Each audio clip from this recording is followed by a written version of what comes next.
Good evening, everybody, and welcome to Forever Rugby on Forever Sports. It is Sunday Night Live. We've actually got a lot of news to get through. A lot of things have happened today as far as the British and Irish Lions tour is concerned. We're talking about two new players in the Springbok squad. We're talking about citing commissioners getting involved and an official citing inquiry that will happen this week as well. And we're going to be sort of taking a look at what happened yesterday, what we learned, some of the injury updates, and what we kind of expect to see over the next sort of week and stuff like that. And basically just take a bit of time to just sort of reflect on exactly what we saw yesterday and where the series is, which I think it's currently on a knife edge, really, isn't it? So the name of the video is VERMEULEN returns, HENDRIKSE called up. So we're going to be talking about Jaden HENDRIKSE, we're going to be talking about VERMEULEN, and the situation with him. And then we're also going to be talking about the citing as well. But Josh, let's get smashing that like button. Jump in the comments, stuff like that. Let me know if anything you want to sort of raise or talk about, anything that you think is worth sort of looking at. I think we can start talking about how the Springbok team will be announced on Tuesday. It was confirmed that it will be announced on Tuesday. And in terms of the media schedule, there will be a press conference tomorrow at about 11:30. So we will hopefully get some more sort of injury update news and stuff like that tomorrow. And then we will see the actual team on Tuesday. For British and Irish Lions, though, they've actually cancelled. They were supposed to have media engagement tomorrow. But that has been, well, I don't know if it's been cancelled. They put it this way. There's not going to be media engagement tomorrow. So I don't know if it's going to be the sake of them having to try and sort out a few things internally. But there will be no media engagement for the Lions tomorrow. So the first time we'll hear from them is in theory on Tuesday, where they were originally supposed to name their team, but we are waiting on a sort of finalized media schedule from the Lions. But yeah, so lots to get through. And before we do that, I just want to say another thank you to everybody for the weekend we've had. It's really been really cool. We've had such a fantastic weekend. We're hitting numbers I never dreamed of hitting. And I think that, this weekend, if we have anything like we did on Saturday, which we had despite all the technical difficulties, I think we could probably get ourselves over that 4,000 mark and stuff like that and keep sort of building a bit of momentum, which has been really great. So just another big thank you. We're planning quite a lot of things for the final match this weekend. Hopefully try and get a couple of names onto the channel, a couple of people onto the channel, and a bit of a pre-match show and stuff like that. But yeah, so I just want to check out who's in the comments. I saw we had quite a people having a chat before I even jumped on here. I remember seeing Greg M. I see FNTSG's on here. Nuren van Dijk's on here. And then I'll be the Sappers around here. So we'll start with when we start. So Kenneth says, hope you're well, mate. Very well yourself. Your mom says hi. Following a full review of the match. Yeah, so we'll talk about the citing as well. Frankie Burns says, us Lions fans taking L's for days. It's funny how the tables have kind of turned. A week ago we had South Africa talking about the refereeing decisions and the fact that they weren't happy with what was going on in the game. And the British and Irish Lions fans were very much sort of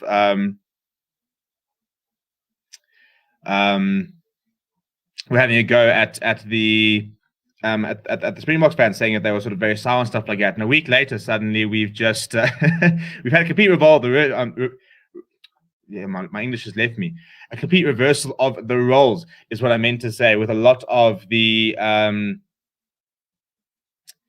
of the Springbok fans suddenly sort of being quite sort of out there and stuff like that, and the Lions fans complaining about some of the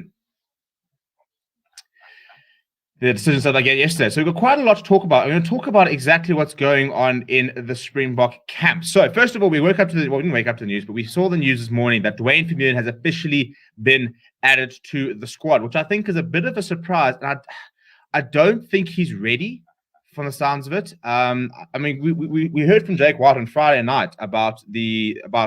They asked him about Duane and stuff like that.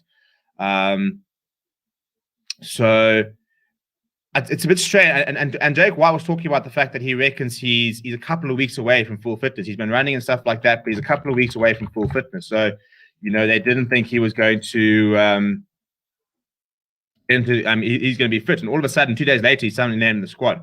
Which means if I were to, I don't really know what to make of it, to be honest. It's very sort of strange that after literally 2 days after his franchise or union coach is saying that he's not going to be fit for a while, and suddenly he's been added to the squad. So I don't know if it's a case of just they want him to start training with the Springboks.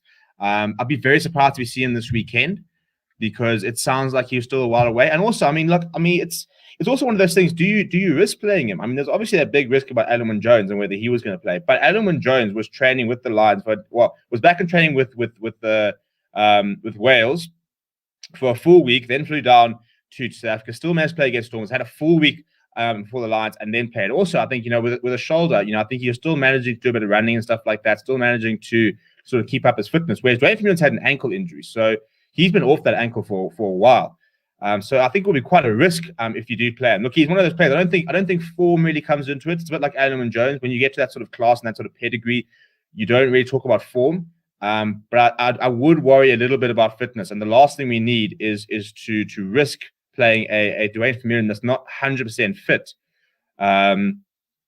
just because we're worried about the pack. So from the looks of it, Pieter-Steph du Toit's injury is not good.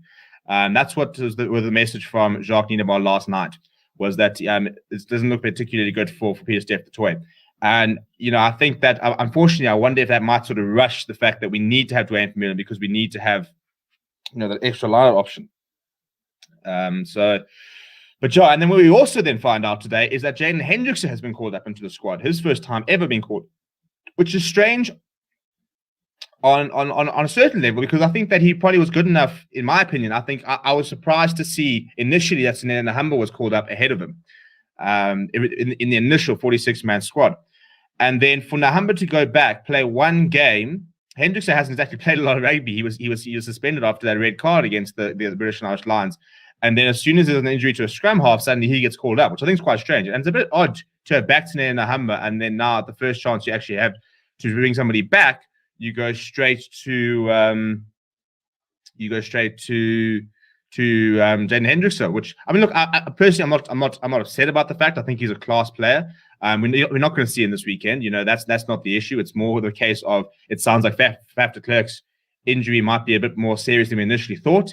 And if he's then not available for this weekend, we've only got two scrum halves, and especially with how things are happening at the moment, the last thing you need is Herschel Yankees to test positive for COVID or something like that, and then we need to sort of make a plan. So he's definitely been brought in as a sort of an in case, rather than he'll actually see this weekend. But it's interesting that they've gone with him rather than going back to Sanele Nahamba, who's been around the squad and been playing and been training with them. So I wonder if this is sort of more a view towards the Rugby Championship and sort of getting Jaden Hendrikse part of the setup. I think we all can agree that Jaden Hendrikse was always going to play Springboks eventually. He is that sort of player. I think I look at him and I think he's got the highest threshold of any scrum half in the country in terms of how good he can become. He's got lots to sort out. I think, he's got a bit of a discipline issue. I think he needs to sort that out. He's got quite a he's very much a scrum half, quite in the face, stuff like that. So he kind of needs to identify the balance between being in the face of people as well as sort of earning the right to do that and stuff like that. But he can do it all. He's got a great distribution game. He's got a really good kicking game. He's got a knack for scoring tries. He's very intelligent. He reads the game very well. He's got everything he needs to become a world-class scrum half. It's just whether the case, or can he put it all together, and does he have the mentality to be able to step up and become an international scrum half? So we'll go to some of the comments. FNDHG said Kobus or Herschel Yankees for scrum half. I feel like Kobus is more like for like, whereas Yankees is off the bench player. No respect to Herschel Yankees. I tend to agree. Hey, Mal asked what a sighting is. We'll talk about that right now. Nobody saw Sinclair getting sighted, let alone being the only sighting. I know, right? Justin Archer Sneyman also in. I heard rumors about that, but I haven't seen anything official. I get all the press conferences and all the stuff like that, so I haven't seen anything come out of the Bok camp about Archer. So, but if you hear anything, then you guys will be the first to know.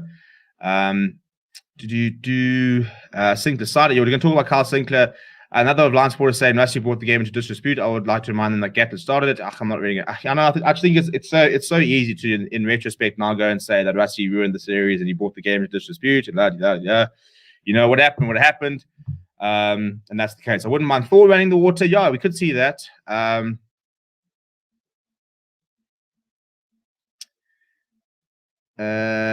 Sorry, we're not trying to saying there. I'll be a Saturday Hendrikse or just here for experience. Dan Bigger was playing soccer on the weekend. Yeah, we all saw that little bit of a simulation there. Graham says, how do English players always avoid any side to even word from World Rugby? Farrell does high tackles more than illegal ones. Marco picks up injured players. Mario kneels on players next. It's crazy. Ahoy.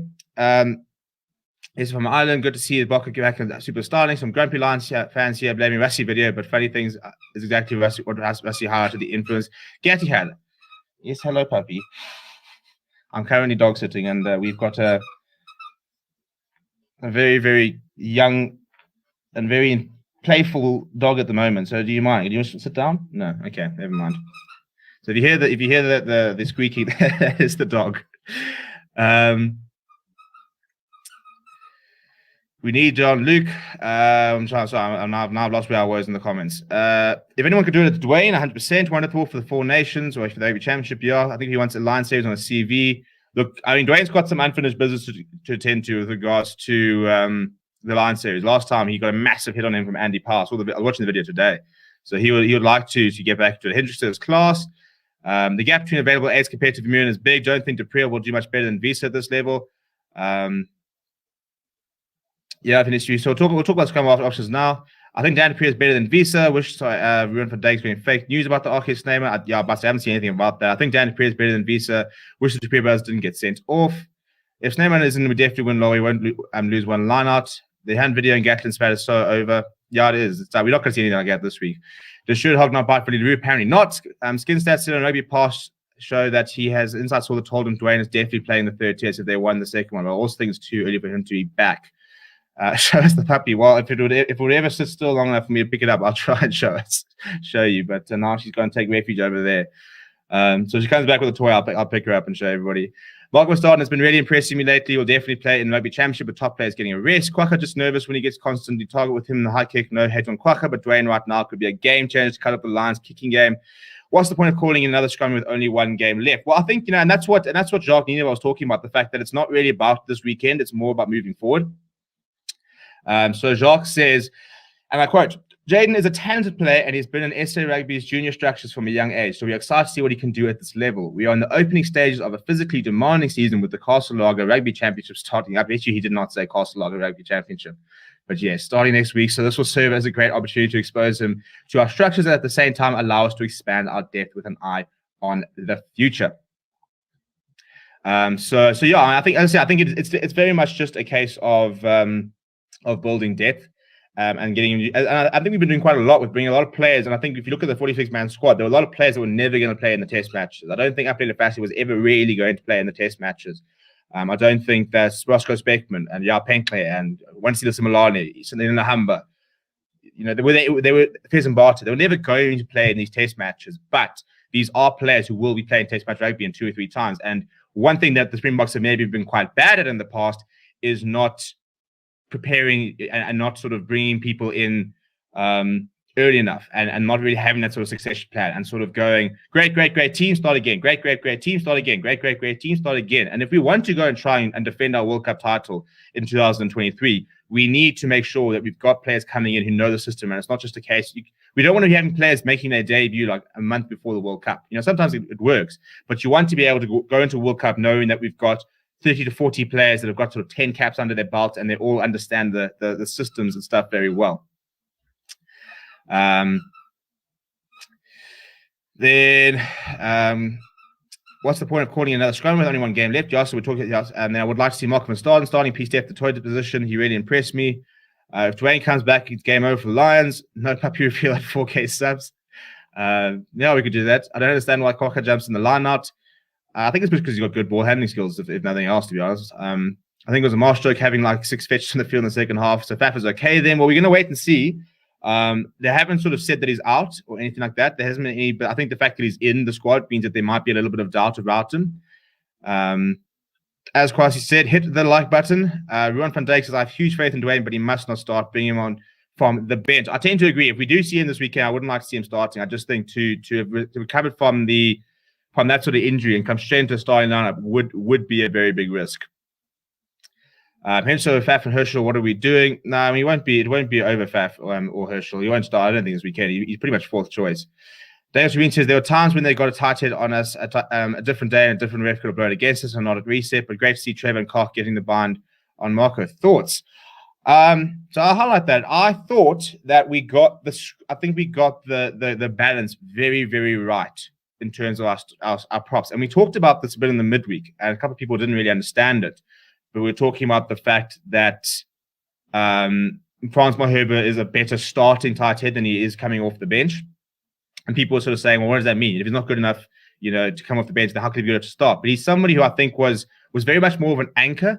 I think that, as I said, I think the scrums in the sort of the first 15 minutes were quite even. It was quite weird how often we had quite a good hit initially, and then they sort of hit back.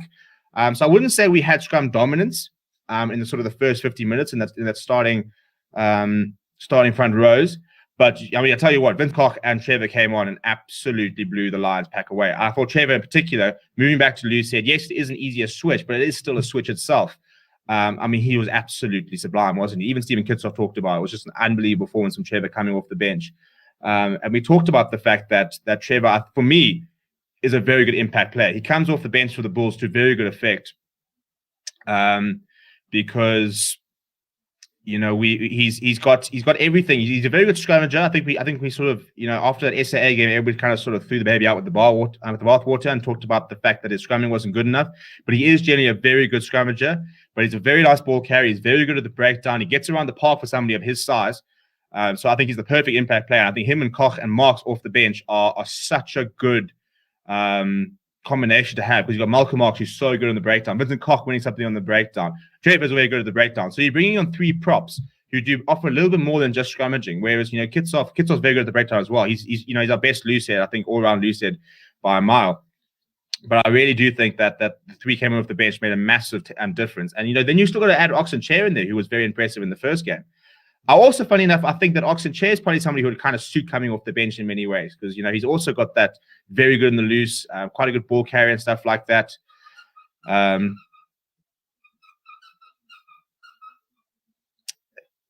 if obviously Fassi has to play the 4 nations, we need to build depth at fullback. I think that once this Lions tour is done, I think in Argentina, in that Argentina games, I think we'll start to see more players coming in. We need to start looking at long-term replacements for Billy Leroux.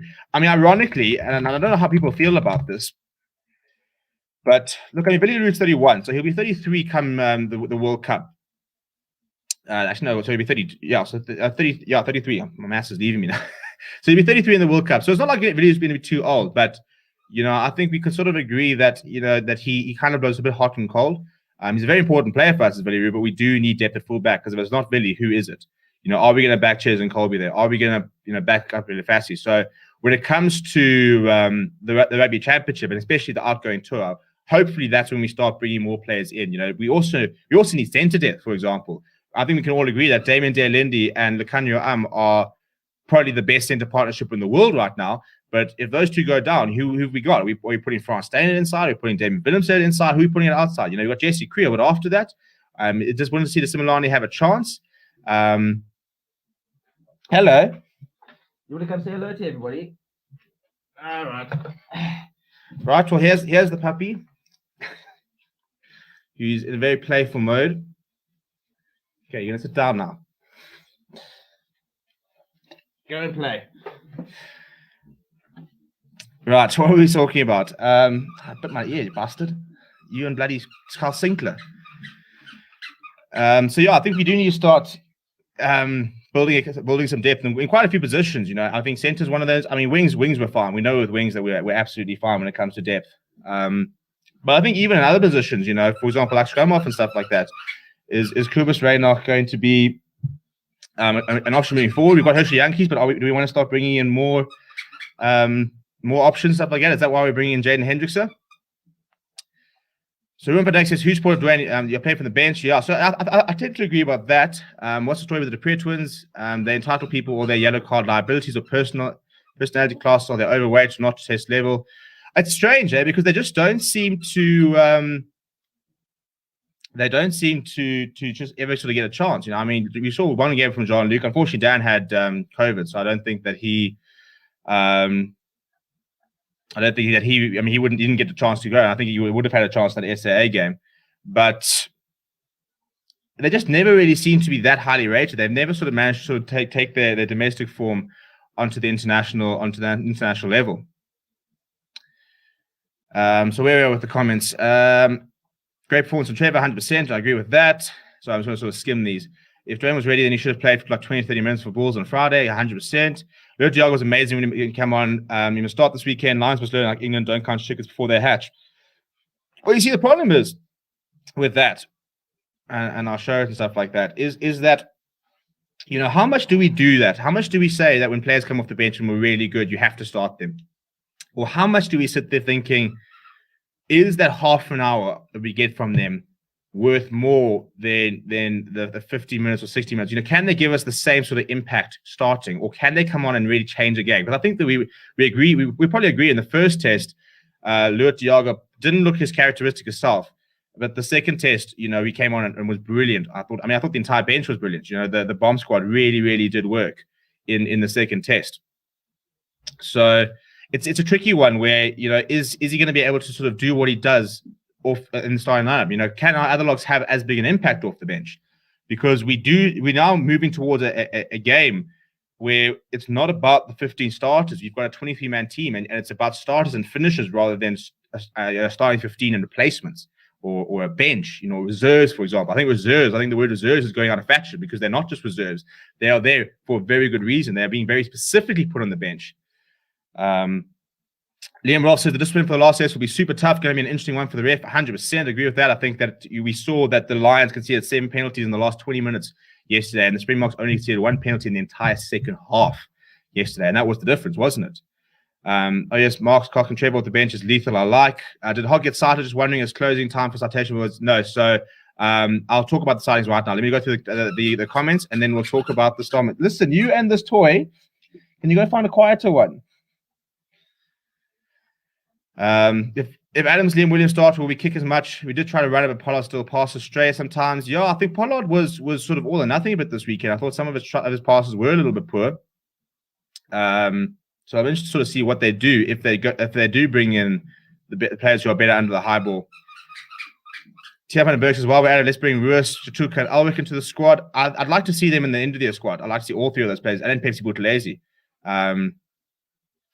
Chester says, I really don't think Van Staden should start either. Looked, he performed well, but because he had like the Trevor pressure, very much on them to perform with the bench since we are ahead.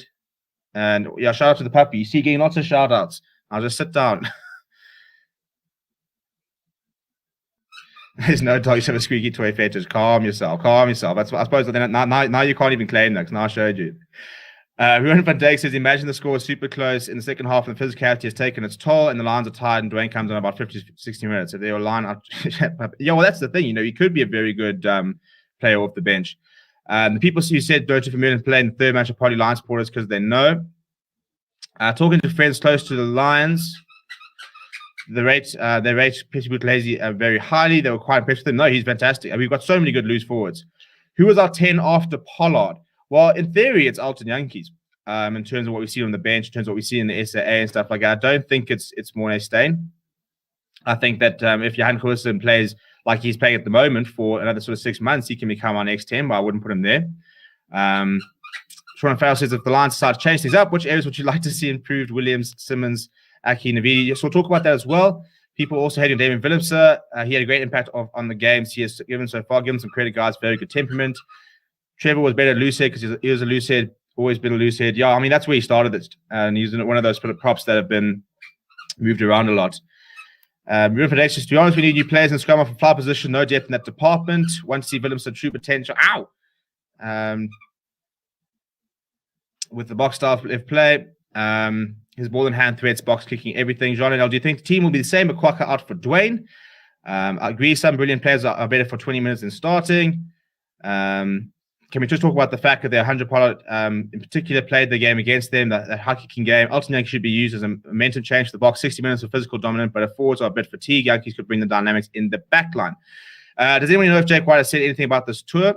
Not much, actually, from what I've seen and stuff like that. I haven't seen all the press conferences, but it's been quite sort of radio silent for a lot of the South African franchises.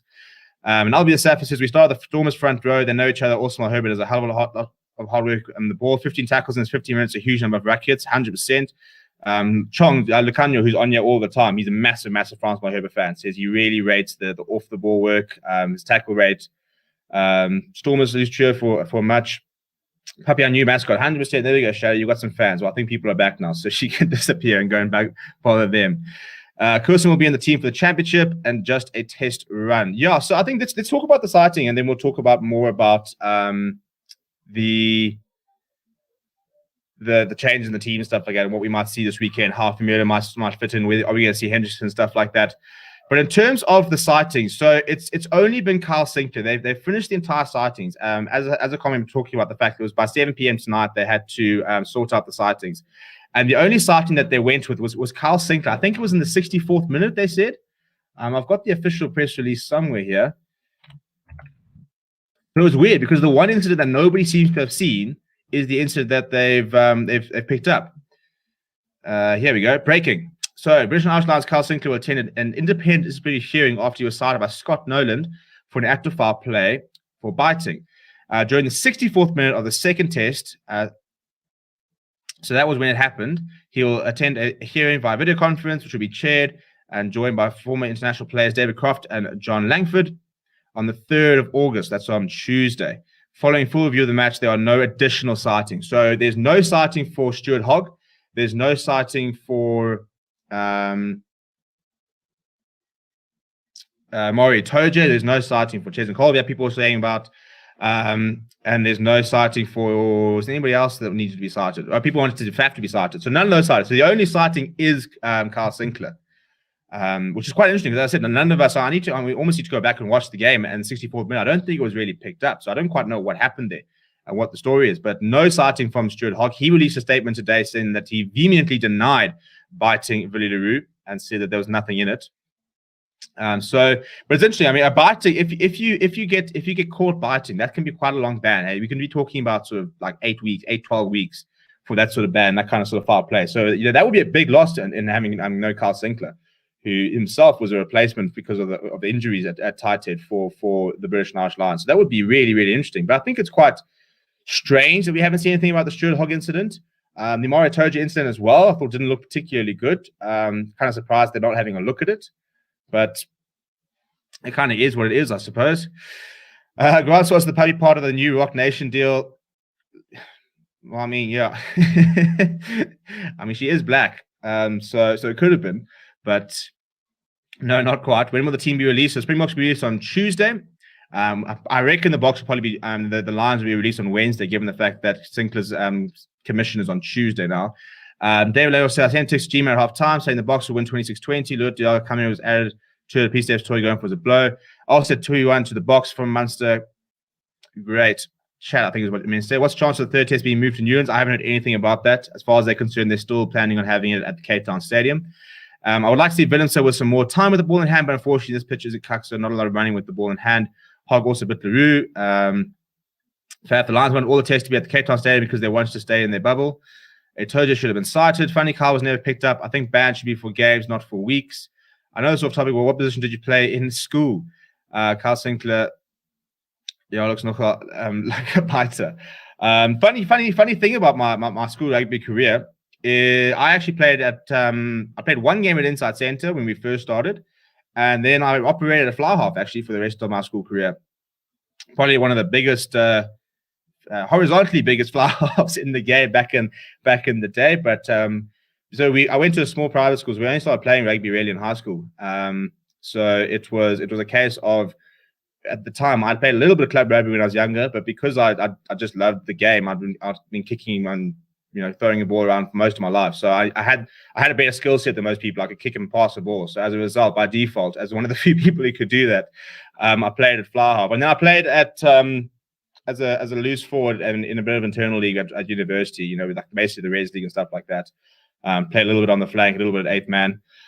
But I've got absolutely nothing to talk about when it comes to my rugby career. It was short-lived. I actually ended up playing hockey in Matric because I was playing first team there when I wasn't going to make the first team for rugby. But yeah, that was my rugby career. Do you think the team will be the same? Yeah, let's talk about the team. So Peace at the toy is not looking good. Okay, so immediately we need to replace one person from the sounds of it. And I think that there's two ways we can go about it. First of all, do we start Dwayne? I don't start Dwayne. I mean, I think he's massive. I think we know and understand what a player he is. But I can't see how let's be honest. This has been test match intensity, hey? There's a reason that we've taken a while to sort of adapt to it. It's been proper test match intensity. Not to say that he can't do it, but even like an Alan Jones, for example, who's come back from injury, he played a full Six Nations, been playing in the Pro 6, the Pro 14, stuff like that. And even then, he got injured in a test match. Dwayne Vermeulen will be playing his first test since the World Cup final.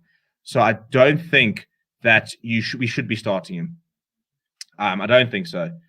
In terms of, do you think ban should be rather for a number of games rather than a number of weeks? Yes, I don't quite know what happened. I think there is a certain amount of that. As you say, it's bizarre that, for example, it's the off season now after this. So, you say he's banned for 6 weeks, so he doesn't play between now and middle of September, which there is no rugby. So, yeah, I think it should be games. I'm not entirely sure what the entire process is if they sort of factor that in. Football is always amount of games. You're banned for 6 games or 5 games or whatever. So I don't start Dwayne Vermeulen this weekend. I think it's too big of a risk. I probably stay with the same loose trio. Do you know what the problem is? We need an extra line jumper. So there's a couple of ways they can do it. We can do exactly what we did on the weekend. You can move Khaleesi. You could play Kwagga Smith in the number 6, move Khaleesi to number 7, and keep SPV said 8th man.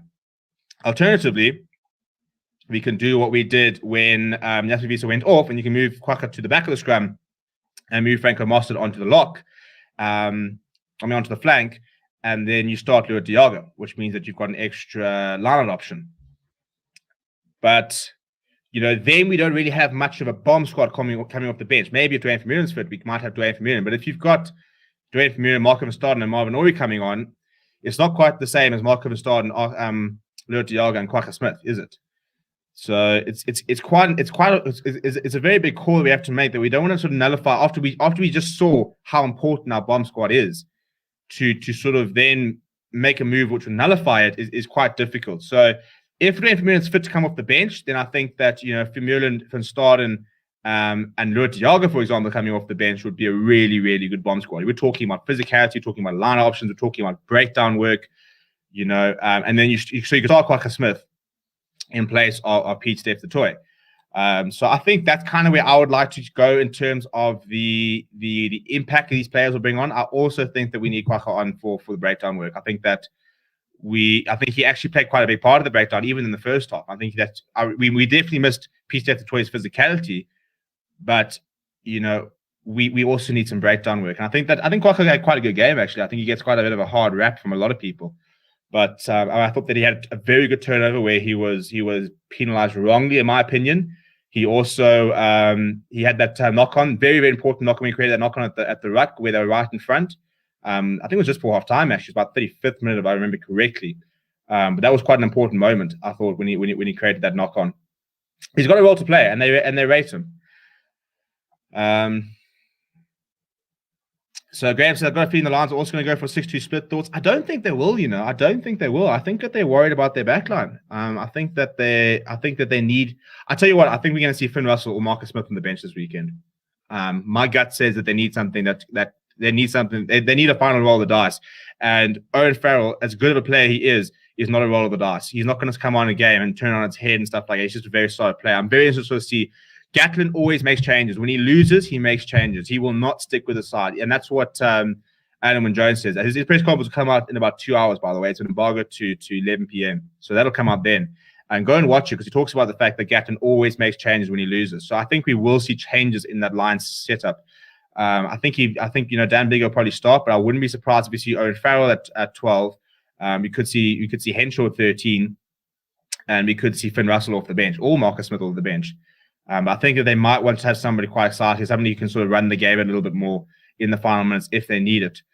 Itojo's thing was clear cut; it had to be handled outside of the media. Yeah, it was a bizarre incident. You kind of sort of ask him, what were you doing? Like, literally, what were you doing? Your knees on his throat. Why? It can't. What's going on? It didn't look good at all.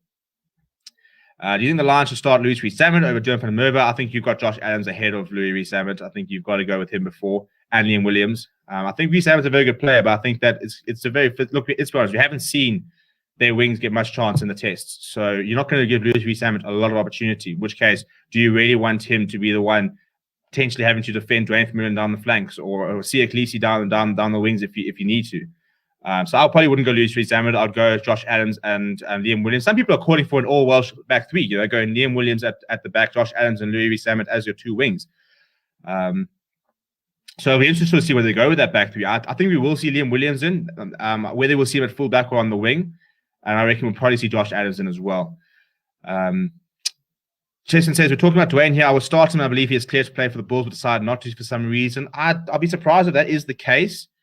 I don't rate Marvin. I think Marvin's a very solid player, but I think that's it. He's a solid player. I think the problem is with Arches, Neyman, Franco, Eben, and Lewitt, you've got four of some of the best locks in the world. We're talking like four of the best. Squid Rugby was saying that he reckons they are four of the best 5 locks in the world. So in comparison, Marvin Orie is never really going to be able to live up to that, is he? But he's a very solid option. He's good at lineouts. He makes his tackles. He'll make his carries, but he's not really X factor. Those other players have got X factor. They've got like Franklin Watts got an unbelievable good engine. I don't think there's a player in World Rugby that just chugs on and looks exactly the same in the first minute as he does in the 80th minute. But you've got Arches Neyman, who's got a really good offload game. You've got Evan Etzebeth, who is the enforcer. You've got Lewitt Diago, who's so good at lineout time. So they've all bring their really sort of unique skill sets. And Marvin Orie is a solid player, but doesn't really have that. Mohammed Ahmed says, give Kwaka another go. When building, you can't draw a player for one average game. Dwayne won't be around forever. Should build depth at 8. Don't make the same mistake the All Blacks made with Reed. It's a very good point. Hello, Paul Smith says, hello again, Paul, calling back from Calgary. Notice for the weekend, we need to attack and run the ball much more. A few changes coming. Big ask this from the Lions. It is a big ask. I think probably a bigger ask for the Lions than it is for the Springboks because of momentum. And Albert says, Vermeulen is that good start, even if it's not fully match fit. He is that good. I hope he Steph Toy and Faf are okay. We'll hopefully hear about that more tomorrow. While Marvin Orie isn't as physical, his line work is great, 100%. Lions need a new 10, 12, 13, 11, 14, 15. Okay, so an entire new backline. So who would it be? You go, what? You got Ali Price, Finn Russell, Bundy Aki. You're gonna have to replace somebody at outside center. So or maybe Ilya Daly comes off the bench if you want a new one, and then you can go Josh Adams, Rees-Zammit, and Liam Williams. But I don't think they'll go that intensely. I told you it's a dirty player. He gets away with murder. Only one sighting. The video shown by SRA Mag are all optical illusions. Yeah, I'm interested to sort of see if there's any comment on that and any sort of reason as to why those weren't given. Any footage of Sinclair biting? No, I haven't seen anything. If Faf's not okay, I will start the Yankees and have Rannick on the bench as he can cover wing given his pace. I've not seen Russell play since one of the warm-up tests. Could well be a very attacking Lions team going to be some match, but can't see the Lions doing it now. Confidence must be severely dented. Hogg did Barty as a liar. Hoggy, Barty, and LaRue. Itoja deserves a sighting. Jonas Watson stepped fuck out of the Pimpy on Saturday. His super quick feet. If he steps towards injured, what's the loose trio? We are talking about that earlier. The British media has a lot to say in what the Lions do or say publicly. Us Irish are following the same way. Check out the after-match interviews, not congrats from any British and Irish Lions reporters. Is Jean-Luc Dupre not an option at 7? Well, not currently because he's not in the squad. Here in New Zealand, we're all behind our Baka brethren. Actually, the entire Southern Hemisphere are behind our SA brothers. Are they? I'm actually very interested to see. Is your sort of standard All Black supporter? Are they hoping the Springboks win? I'd be very interested to see sort of where they draw their war lines there. Will the Australians back it? I'm interested actually because I wouldn't think that. I mean, the Australians are salty against us in general, so I'll be very surprised if they back us. But I'd also be equally surprised if the let's be honest, the biggest rivalry in rugby is arguably South Africa and Springboks. That's the biggest game in world rugby. So I'll be surprised if they're behind us. But hey, if they are, that's quite interesting actually. If they are, the Kiwis always back us against the Lions. Well, there you go. So maybe they are. It always amazes me how some of the second rows are so comfy at slotting in at 6 or 7. Take Cordy Laws, for example, exceptional flanker. Same with Franco, unreal work rate. Yeah, I think that's the thing, isn't it? Is that, and especially in the modern game, where I think, let's be honest, roles are becoming quite fluid these days. It's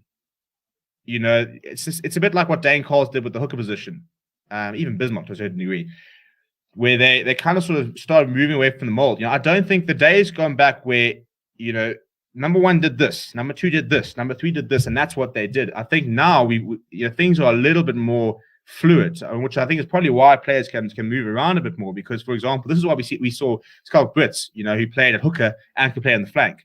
because, the whole fetching aspect became very much part of the hooker's job, which in many ways is why some hookers are now struggling with the set piece part, because they sort of maybe focus on different parts. So I think that's maybe why people manage to sort of adapt. We've seen pieces of Totoy, Laws, Master did. We saw Ruben Nakir doing it now for the Bulls.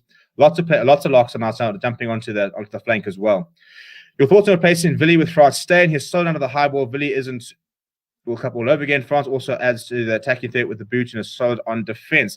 My only worry with France Steyn is his pace. I just don't know if he's quick enough at the moment, or if he's fit enough to be able to last the sort of full 80. So, look, Villy is going to get a lot of flack. I think I don't know. It's interesting. I don't know what we do with Villy. No one want the British to win. You kick us out of the Super Rugby. True fact. Can't stand the All Black and Aussie supporters. I don't have much against the All Black supporters. I don't really like the South Africans that support the All Blacks.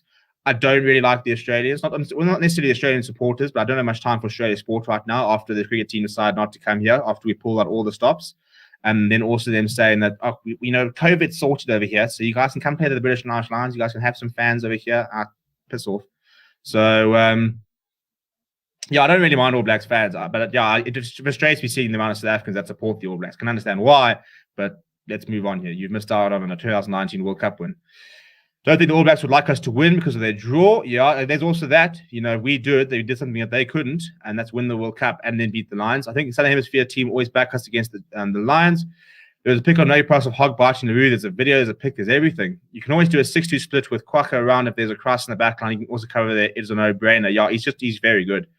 The Kiwis always back our SA brothers against the Lions. We backed you in the World Cup. I became the biggest box supporter. Well, there we go. Fair enough. I mean, it's on the ground, man. It's on the ground.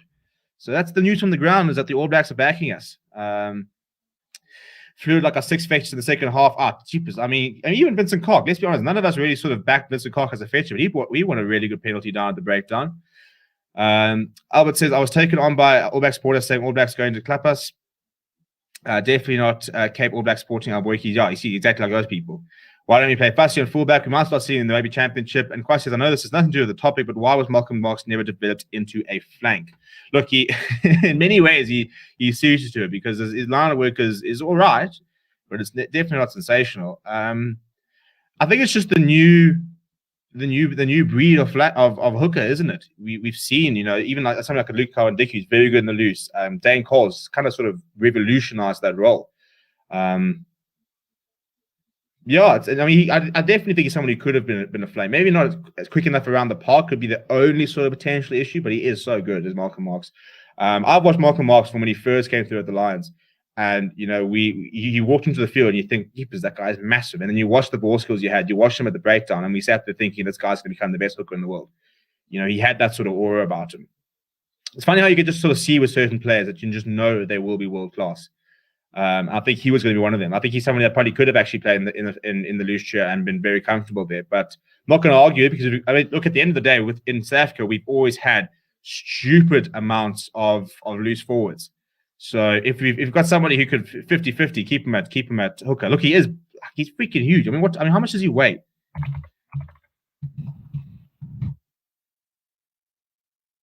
Yeah, so it's 114 kgs apparently, but he's not the tallest guy. He's not short. But yeah, as the Saf says, he is built like a fridge. He's just freaking. He's 1.89, so he's actually shorter than me. Fun fact, by a young centimeter. I reckon I probably got the waist on him these days after lockdown as well. So, well, maybe there we go. Maybe I should sort of redefine myself into a hooker. Yeah, I don't see that happening, but. You get the win against the Lions, so that stupid draw can be put to sleep. 2017 still hurts me. I think Malcolm should play 8th man. And in regards to the Australian, the British are mad at them for pulling out of the Rugby League World Cup. Morning Stage started a flyer for SAA, but does not even feature on the bench. Strange. We then had Alton Yankees who started on the bench, or started against the Bulls, and he also came off the bench for the first test against Georgia and this first test. So, yeah, I don't really know what the second choice would be.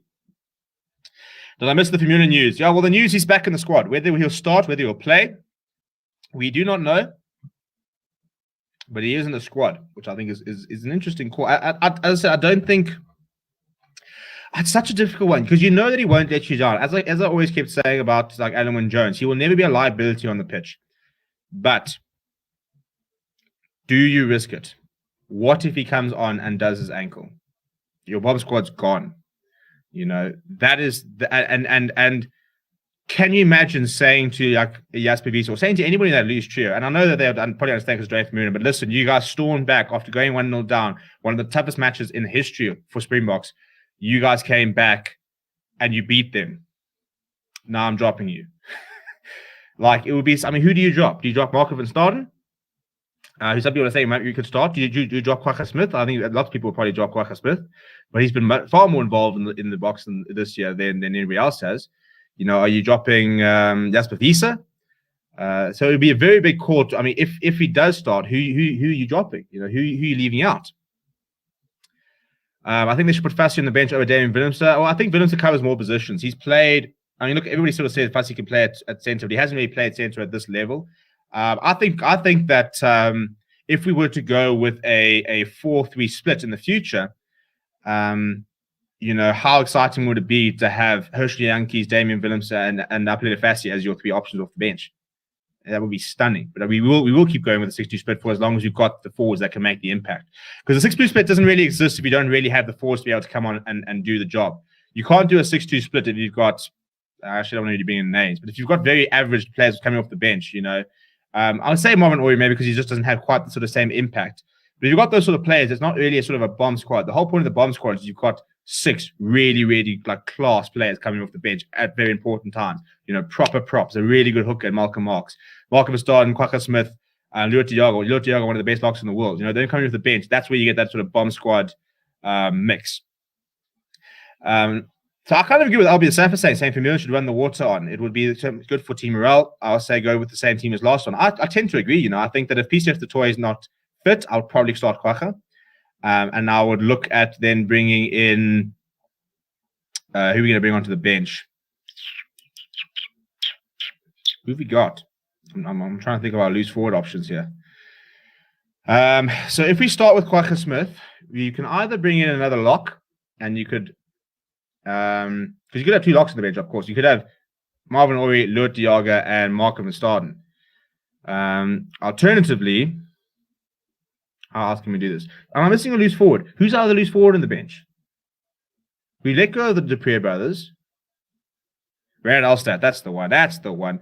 So we could see Rand Alstad on the bench as well. You can forgive me for forgetting him because I've never been a massive Rand Alstad fan. But yeah, so Job Wiese is still green at this level. I think that we see, I think what we saw from Wiese is moments which sort of showed that he could be a Springbok player and he will be an international player. He is very young, but I think his skill set is maybe not up to scratch yet.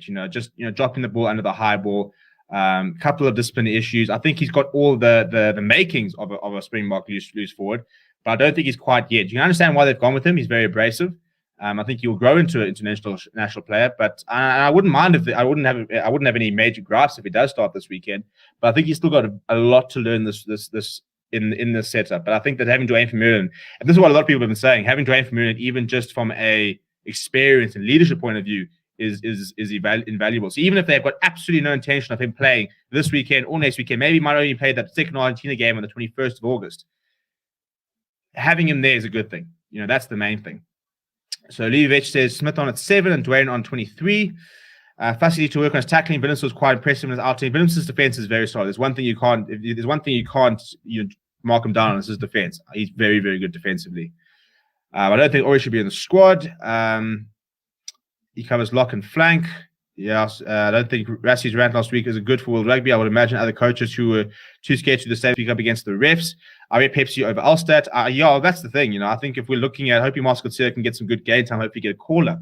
Yeah, I think Marcel Coetzee has actually got quite a big job on his hands if he wants to get the caller, because I think that we've got lots of loose forwards who are sitting there saying, we're ready. I think if you're looking at Pepsi, you're looking at Albert Lowe, you're looking at Evan Ruiz, and you're looking at Vincent Tuka.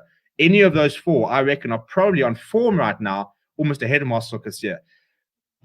Just because Marcel Coetzee has been a bit sluggish in his early days at the Bulls. He had a really good game first up, and it hasn't looked phenomenal just yet. So I think that, I think he's one of those players, the more you play, he'll get back to that level.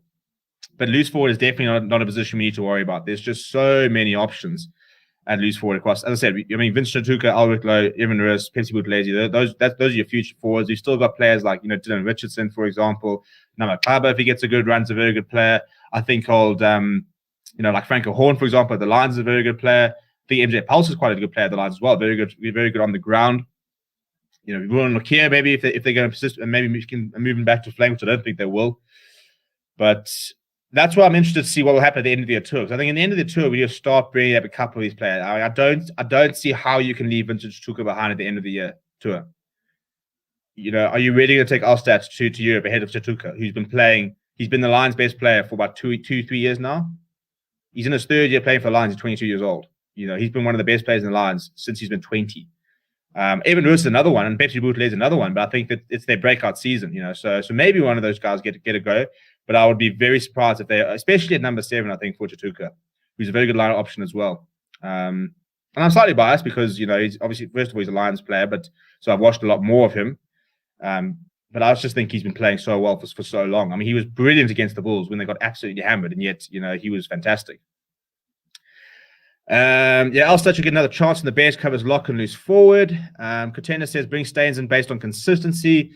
The Crypto Sniper says Rusty legend for exposing Ben Blow should have we called Spec Magic. Well, I'll tell you what, he went back to the cheaters and said, listen, if any of you guys start slug off here, I'm ready. He got a brilliant try the other day.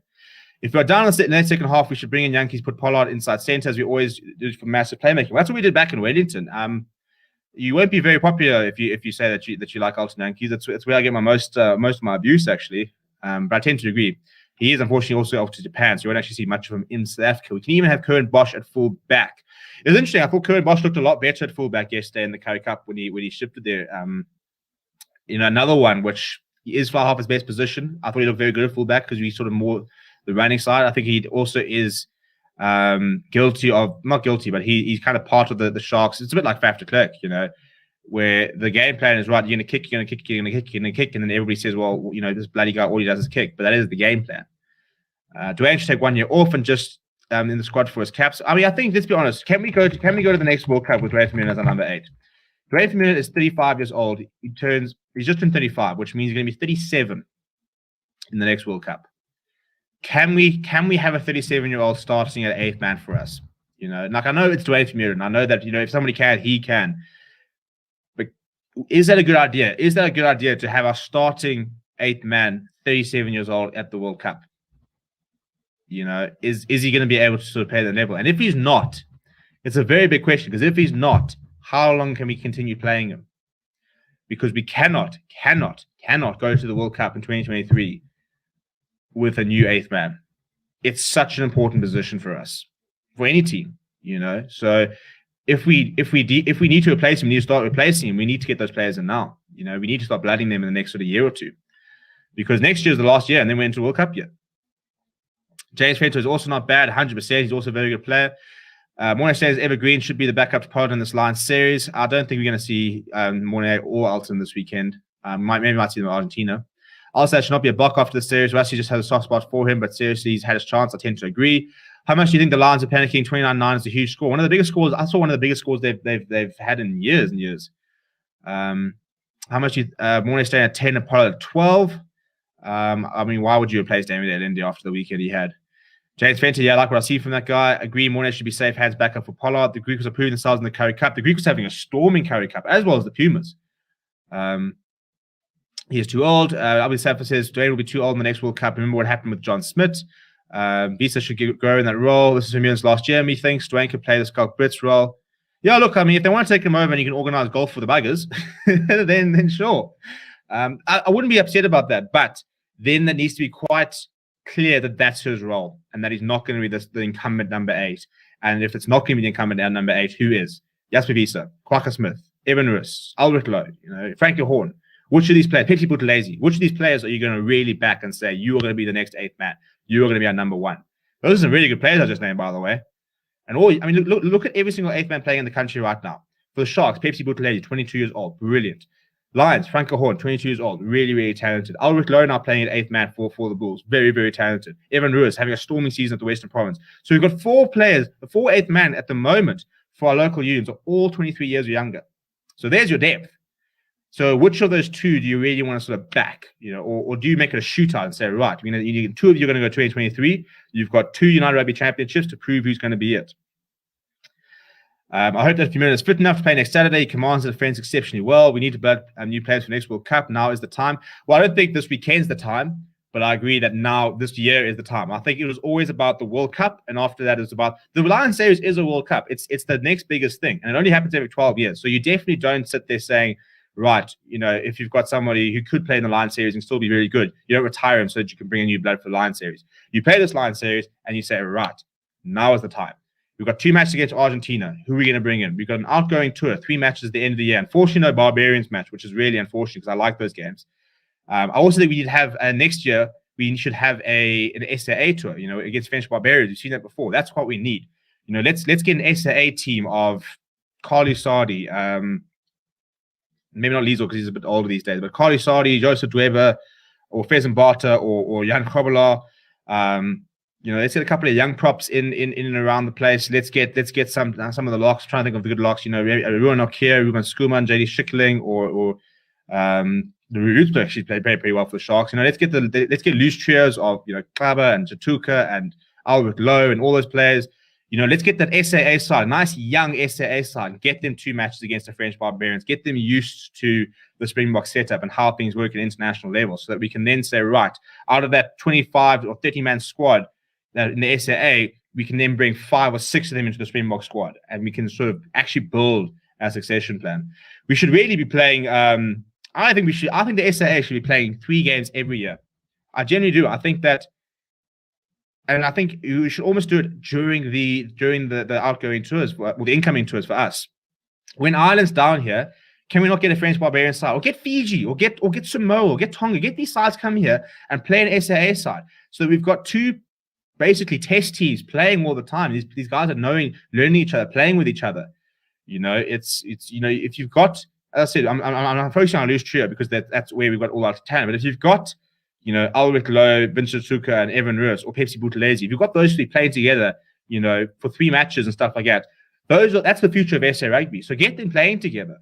And then when they go into the Springboks, they're more ready. Have you heard of a guy named Simon Miller? Yeah, and he's a proper junior. He's SA under 20 down there at Province. He was playing in the SA under 20 series. Also got some very nice SA under 20 players. I'll go with Ulrich or Evan Roos. I'm going to see how Ulrich develops in that 8th man. I think it's quite an interesting call to put him there. Great minds think alike. I think Chatuka work ethic is great. I definitely see him in a Springbok jersey in the coming years. Look, he does have to get his citizenship sorted. If you like, we had a fantastic chat with him last week. It's a really, really cool chat. It was the first episode of our Forever Sports podcast. This week, I'm hoping to try and secure our 2nd guest for that. But so as soon as he's got that citizenship stuff sorted, then I think it's a matter of time. Is Jaco Kriel no longer an option? Well, he can't even bloody get himself sorted for the Lions, let alone for the Boks. Elizabeth Lurt and Mostert yet have great game fitness, Boks by 20 at least. You need to call Rassi and tell him your SAA idea. I'll tell you, I'll draft an email. I also want to get involved in the press conferences so they can be a little bit better quality. Chatuka is also a future Springbok. Where in the world is Arcad Stamen? Well, he had skin graft surgery about a month ago. I don't think when it was announced. Yeah, it was about a month ago. So they were hoping that he might be available for now, but the thought initially was going to be the Rugby Championship. So hopefully Argentina, if not those New Zealand games. So hopefully we'll see him back in the Boks setup. I mean, remember that we were running straight in, eh? We've got Lions this weekend, and then we've got Argentina next weekend, and we've got Argentina the weekend after that. So it literally goes, 7th, 14th, 21st. Boom, boom, boom. We've got 3 tests. We're going to play 5 test matches in a row. So we're going to have to see some rotation. The real SA unfortunately lost out against the Lions. Look forward to that game. Agree, would like to see them play more. Yeah, 100%. This is what we're talking about. The fact that we didn't really get an SAA game. Or even an SA Invitational game. I really like SA Invitational because those are players who are uncapped. Uncapped players get called up. Shalendra says, RJ recovering from burn injuries. Graham has always said it would be great to have something like an SA team that goes on tours to America or the islands, really ball experience up for coming. Yeah, 100%. Exactly. And let's go on tour. Let's go to the States. Let's go to Canada. Let's go to Uruguay. Let's go to Tonga. Let's go to Samoa. Take me with you. I'll do media. I'll go on tour with you guys. The Cheetahs should have had a chance with the Lions. Well, I think the rate things are going, the Griquas and the Pumas probably should have had a chance with the Lions. But yeah, we're coming up to the end of the show, so I just want to say thank you very much. It's another great chat as always. We'll be back on Tuesday night. We'll be live on Tuesday. We won't be live tomorrow night. Unfortunately, I do have to work occasionally. So we'll be back on Tuesday and on Wednesday. I'm hoping to try and get a panel show organized for Thursday with Lacanio. We'll then obviously be live on Friday for Curry Cup. And then I think we'll be live on Saturday. We've all seen the slight news about a bit of a brand deal. We hope at this stage the launch date's the 9th of August to launch that partnership with that brand. I want to try and push to see if we can maybe try and do it for this weekend, but it all depends on certain other factors. So hopefully we can announce that very, very soon. I'm very excited. It's gonna be a lot of fun, I think, with this brand. You guys are gonna have a very good laugh when you see me doing it. What do you think about the Tri Nations team? Well, we'll talk about that maybe we're gonna have next week. I have the entire next week where we can really talk about the rugby champs. Thank you very much for jumping on here. See you guys on Tuesday. Keep well. Smash a like on the video. Subscribe as well. Let's try and see if we can push to try and maybe get to 4,000 this weekend. That would blow my mind if we get to 4,000 this weekend. You know, we've been doing this less than a year, eh? Doing these rugby chats. Our first video was last year in July. It was 2 cricket videos, and then I took a break. And then we started up in September with rugby. So we've been going for less than a year, and you guys have made this so much fun. Very, very keen to keep going with it. But yeah, thank you very much. Keep well, keep safe, and I'll chat to you guys all very soon.